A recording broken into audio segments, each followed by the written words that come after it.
So imagery is one of those skills that's really important when it comes to analyzing a text. And I talked about it with the shadow story. This is going to be the setting. We've talked about it with the show versus tell, and that's kind of how the textbook assumes that you understand it, is they did the show lesson, and the show is your imagery. Okay? And what that means is that you use words that appeal to your sight, meaning things that you can see, so it will show you the picture through words. They'll do sounds, kind of like what you're hearing now. If we would be writing about this, we would say the rumble of the planes as they flew over the school. So you could, the sound, you could hear that. All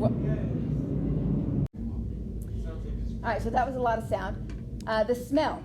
When we did our tone words, we talked about reek and fragrant. So you would have words like that. Taste.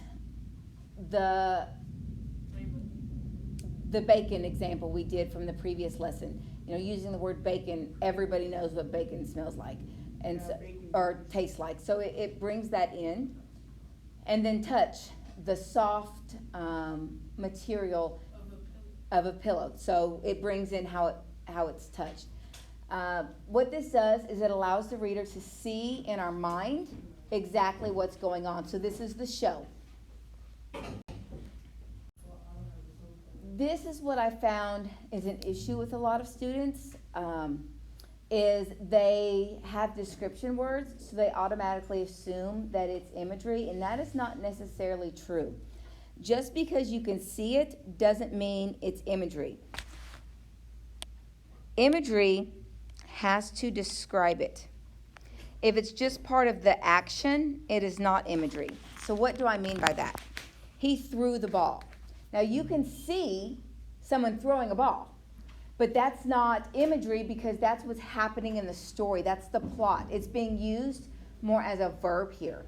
But in the example right here, he threw the ball, which was crusty and worn. Now that you can see the ball for. And so that second one is imagery, whereas the first one is not. And so it's important that when you're reading, you don't say, hey, I can see through, that's imagery. It's only imagery if it's describing. If it is an action or if it's part of the plot, then it is not imagery. And that can cause issues on multiple choice quizzes and assessments because you'll look at that and you'll go, oh, it must be, but that's really the wrong answer. So don't look for necessarily the verb. Ask yourself instead, does this describe? If the answer is yes, then it's imagery. And the reason why imagery is so important is because it brings out the mood or the tone. And that is a really hard skill for students. And so you need the imagery in order to get that. Okay? So if you can understand imagery, it makes the harder skills easier to find. All right, any questions on imagery? He heard a voice floating on a breeze. Okay. Floating on a breeze, the mood of that is pretty calm, right? Floating on a breeze. That is definitely not a storm, is it? There's not a hurricane going through there because it's floating on a breeze. She felt her soft shirt against her skin. Soft shirt, that's either an old worn shirt that is loved, or it's a shirt that even if it was just bought, it's like, oh my gosh, I'm going to love this shirt because it's soft. Okay, so that's giving you the mood and the emotions that come with it. The sun shined golden on the clouds. The mood, hey, it's a nice day outside because golden and clouds. And then the opposite is true. He heard a voice screech like static. Oh, that's a bad thing. I mean, that person is angry because you've got screeching.